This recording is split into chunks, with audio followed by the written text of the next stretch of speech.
niende Sunday zungombe aenda. Ameenda na she's 11 years and I turn 11 years today.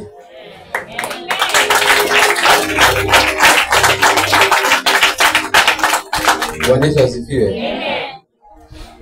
I'm married na my wife she's Kamba and I'm a typical Luo. Bwana Yesu asifiwe. Nashukuru Mwenyezi Mungu kwa hiyo. Okay. So Mungu aliponirudisha tena upande wa wayani, ikawa ninatafuta mahali nitashiriki. Bwana Yesu asifiwe. Amen. So that sometimes nilikuja hapa like a month or 2 or 3 hapa. Bwana Yesu asifiwe. Amen. Then nikarudi mahali nilikuwa Calvary Worship Center. So niko hapo Calvary Worship Center na mimi ni mwalimu wa teenagers pale. Mungu ametubariki we have like 35 to 40 teenagers. So mimi ni mwalimu wao pale. Asubuhi tumekuwa na class na wao. Then Bwana Yesu asifiwe. Amen. Well, mara ya kwanza siku niliyokuja katika nyumba hii, kuna kitu mtumishi wa Mungu aliongea.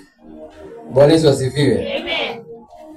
It was my first time to meet na sikuwa pia nimeweka mambo yangu bayana. Hayakuwa yanajulikana na mtu yoyote. Because nilikuwa nimekuja tu yani, sikuwa bado nimehamia hapo. Nilikuwa nishapata nyumba hapo. Mungu anashukuru, Mungu amenibariki na manipango hapo bayani. Kina Mwatabitha they can testify that it's true what I'm saying. So katika hiyo harakati siku moja nikakuja hapo. Na nikaingia nikaketi hapo. Na nikapata nafasi ya kuongea. Wageni wanapewa nafasi ya kuongea. So nikaongea, kusalimia wapendwa na afu nikaketi chini. Mtumishi wa Mungu akasema, huyu mgeni amekuja, kuna kitu Mungu ananiongelesha. Remember, bado sijaweka mambo yangu bayana. Hayajulikani, niliona mke wangu peke yake. Akasema kuna kitu Mungu ananiongelesha about you. Kuhusu uongozi. Sijui ni kitu gani unatafuta. Sijui ni kitu gani unatamani. But ninaona katika roho kuna kiti unatamani. Mwenyezi Mungu akupatie. Alisema sijui ni governor, sijui ni women rep, watu wakacheka. Bwana Yesu asifiwe. Amen. Akasema sijui ni MP, mimi sijui ni gani. Hebu kuja hapa nikuombee. Wakati nimeshaketi hapa. So I came back na kaniombea na kanipaka na mafuta. Bwana Yesu asifiwe. Amen. So that one, it was a second confirmation. Kama Mungu anataka niwanie kiti. Bwana Yesu asifiwe. Amen. God willing 2027 nitawania kiti cha MCA ndani ya airport ward.